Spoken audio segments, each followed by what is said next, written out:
दिल्ली विधानसभा election 2025 में हड़कंप much चुका है। एक तरफ अवध ओझा आम आदमी पार्टी ज्वाइन कर चुके हैं, वहीं दूसरी तरफ ताहिर हुसैन एआईएमआईएम में शामिल हो चुके हैं। तो दिल्ली विधानसभा इलेक्शन 2025 में किसकी जीत होगी? क्या आम आदमी पार्टी फिर से सरकार बनाने वाली है या बीजेपी जोरदार वापसी करने वाली है? और क्या होगा एआईएमआईएम का हाल? इस वीडियो में दिल्ली में रहने वाले मुसलमानों के लिए बहुत बड़ी नसीहत है। पूरी वीडियो को विस्तार से समझेंगे और जानेंगे। ये वीडियो काफी डिटेल होने वाली है, तो वीडियो को लास्ट तक देखने से पहले अस्सलाम वालेकुम रहमतुल्लाहि व बरकातहू। अल्लाह के नाम से शुरू, जो बड़ा मेहरबान और निहायत रहम करने वाला है। मैं हूं मोहम्मद हफीज अंसारी और आप देख रहे हैं द पॉलिटिकल। फरवरी 2025 में दिल्ली के 70 विधानसभा की सीटों पर चुनाव करे जाने हैं। तो दिल्ली में कौन किसकी सरकार बनाएगी, किसकी सरकार गिरेगी, वो जानने से पहले आपको यह जानना जरूरी है कि दिल्ली में सरकार कैसे बनती है। दिल्ली में कुल 70 विधानसभा की सीटें हैं। जो भी पार्टी है, जो भी गठबंधन 36 विधानसभा की सीटें जीतेंगी, दिल्ली में उसी की सरकार बनेगी और उसी का चीफ मिनिस्टर, मुख्यमंत्री बनेगा। इस वक्त दिल्ली में काफी घमासान मच चुका है, क्योंकि यहां पर एआईएमआईएम की एंट्री हो चुकी है और ताहिर हुसैन भी एआईएमआईएम में शामिल हो चुके हैं। तो आपको यह जरूर पता होना चाहिए कि दिल्ली में कुल 1,68,00,000 लोगों की आबादी है, जिसमें से 12.46% मुसलमानों की आबादी है। यानी दिल्ली में अप्रॉक्स 22 लाख मुसलमान हैं अकॉर्डिंग टू 2011 सेंसस। दिल्ली के 70 विधानसभा की सीटों में से 7 विधानसभा की सीटें ऐसी हैं जो मुस्लिम बहुल सीटें। यहां पर मुसलमान ही डिसाइड करते हैं कि कौन जीतेगा या कौन हारेगा, कौन यहां पर सत्ता पाएगा। उन 7 विधानसभा की सीटों में सबसे ज्यादा मुस्लिम और सबसे पहली सीट ओखला है। ओखला में 40% मुसलमानों की आबादी है, वोटर्स हैं, जिसमें 1,09,417 मुस्लिम वोटर हैं। यहां पर मुसलमानों की वजह से आम आदमी पार्टी का मुस्लिम कैंडिडेट जीता हुआ है, जिसको अमनतुल्लाह खान के नाम से आप जानते हैं। दूसरा सीट सीलामपुर में 35% मुसलमानों की आबादी है और यहां पर आम आदमी पार्टी का अब्दुल रहमान मुस्लिम प्रत्याशी जीता हुआ है। तीसरी मटिया महल सीट, जिसमें मुसलमानों की 40% आबादी है, इसकी वजह से आम आदमी पार्टी का मुस्लिम प्रत्याशी जीता हुआ है। चौथी विधानसभा सीट बल्ली मरन, जिसमें मुसलमानों की 50 से 70% आबादी है। यही वजह है कि यहां पर आम आदमी पार्टी का मुस्लिम विधायक जीता हुआ है। मुस्तफाबाद, जहां पर मुसलमानों की आबादी 30 से 40% है, यहां पर भी आम आदमी पार्टी का हाजी यूनुस यानी मुस्लिम एमएलए जीता हुआ है और यहीं से एआईएमआईएम ने अपना प्रत्याशी उतारा है, जिसकी डिटेल में वीडियो के आगे में बात करेंगे।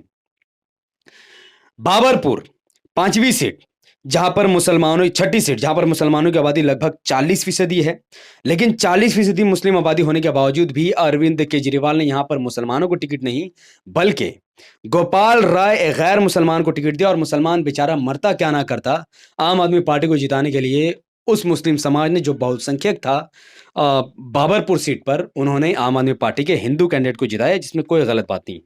चांदनी चौक में 40% मुसलमानों की आबादी है, यानी लगभग 90,000 के आसपास मुसलमानों की आबादी है। फिर भी आम आदमी पार्टी ने यहां पर परलत सिंह सोहने को टिकट दिया, मुस्लिम उम्मीदवार को यहां पर नहीं टिकट दिया। फिर भी मुसलमान बेचारा मरता क्या ना करता, बीजेपी को हराने के लिए, आम आदमी पार्टी को जिताने के लिए उसने आम आदमी पार्टी के गैर मुस्लिम उम्मीदवार को वोट देकर जिताया। लेकिन इस बार दिल्ली में मुसलमानों के पास एआईएमआईएम एक ऑप्शन बनकर उभरी है और एआईएमआईएम ने दिल्ली के मुस्तफाबाद असेंबली सीट से ताहिर हुसैन को अपना प्रत्याशी बनाया है। ताहिर हुसैन कौन है, ये जानने से पहले आपको ये पता होना चाहिए कि ओवैसी साहब ताहिर हुसैन के परिवार वाले से मिलते हैं और ऑफिशियली तौर पर यह अनाउंस करते हैं कि ताहिर हुसैन को एआईएमआईएम दिल्ली के मुस्तफाबाद असेंबली सीट से लड़ाएगी। ताहिर हुसैन काफी जाना पहचाना सुना हुआ नाम है, क्योंकि दिल्ली 2020 के दंगे के आरोपी के तौर पर उनको देखा गया था।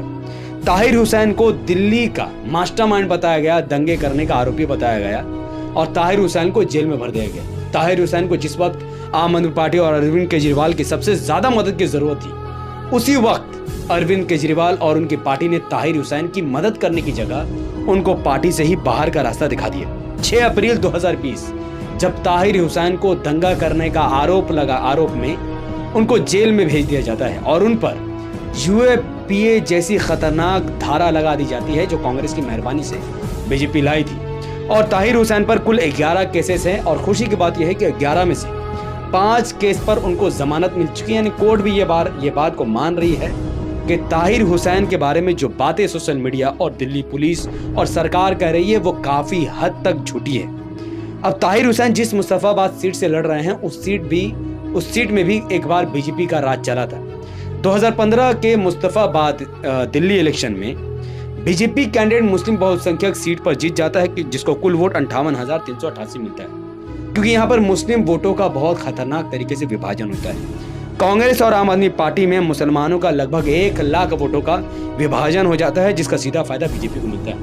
2015 में जब मुसलमानों को यह पता चलता है कि मुस्तफाबाद मुस्लिम बहुसंख्यक सीट पर बीजेपी की जीत हो गई है, तो वहां के मुसलमान ये कंफर्म कर लेते हैं कि कांग्रेस को वोट देने का मतलब है बीजेपी को वोट देना। इसीलिए 2020 में नतीजे काफी हद तक बदल जाते हैं। 2020 में मुसलमानों का वोट ना बढ़ता है ना कटता है, बल्कि सीधा आम आदमी पार्टी के मुस्लिम कैंडिडेट को जाता है और यहां से हाजी यूनुस को 98,850 वोट मिलते हैं और वो एक तरफा जीत जाते हैं, जबकि बीजेपी 78,000 वोटों पर सिमट जाती है। और जब आप कांग्रेस के वोट पर ध्यान देंगे तो कांग्रेस को सिर्फ और सिर्फ 5,355 वोट मिले थे, सिर्फ 5,000 वोट, क्योंकि मुस्तफाबाद के मुसलमान ये समझ गए थे कि कांग्रेस को वोट किसी भी हाल में नहीं देना, लेकिन जुम्मन जब तक जिंदा है कांग्रेस को वोट पड़ता रहेगा। अब आप सोचो कि यहाँ पर इमाम कैसे जीतेगी। जिस हाजी यूनुस की 2020 विधानसभा इलेक्शन मुस्तफाबाद से जीत हासिल हुई थी, उस हाजी यूनुस का टिकट अरविंद केजरीवाल ने काट दिया है और एआईएमआईएम के लिए रास्ता साफ कर दिया है। यानी मुस्तफाबाद एआईएमआईएम के लिए खाली सीट है, जहां पर एआईएमआईएम का जीतना लगभग तय है अगर मुसलमान धोखा ना दे। लेकिन सवाल यह पैदा होता है कि दिल्ली विधानसभा इलेक्शन 2025 में आखिर कौन जीतेगा? क्या अरविंद केजरीवाल एक बार फिर से सीएम बन पाएंगे? क्या फिर से आम आदमी पार्टी की सरकार बनेगी? या फिर मोदी जी एक तरफा हार जाएंगे? आप में से जितने लोगों को यह लगता है कि नरेंद्र मोदी जी यानी बीजेपी दिल्ली में एक तरफा हार रही है, तो फिर आप अकल से पैदल है या फिर आप खबर नहीं देखते हैं। 2020 में जिस आम आदमी पार्टी ने 70 में से 62 विधानसभा की सीटें जीती थी और जो बीजेपी सिर्फ 8 सीटों पर सिमट गई थी, असल में इसके पीछे का रीजन एक तरफा जीत का कारण कुछ और नहीं बल्कि बीजेपी का कुछ मार्जिन से हारना था। बीजेपी आम आदमी पार्टी को कुल वोट 53.57% मिला, वहीं बीजेपी जिसने सिर्फ 8 सीटें जीती हैं उनको कुल वोट 38.51% मिला। यानी आम आदमी पार्टी को 49,74,592 वोट मिला, जबकि बीजेपी को 35,75,529 वोट मिला। अब आप सोचो 35 लाख वोट लेने वाली पार्टी सिर्फ 8 सीटें कैसे जीत सकती है? तो जब मैंने रिपोर्ट खंगाला तो पता चला कि बीजेपी ने 20 से 30 सीटें ऐसी हारी हैं जहां पर उनको 300, 400 से लेकर 10,000, 15,000 वोटों का ही सिर्फ मार्जिन से वो उनकी हार हुई है।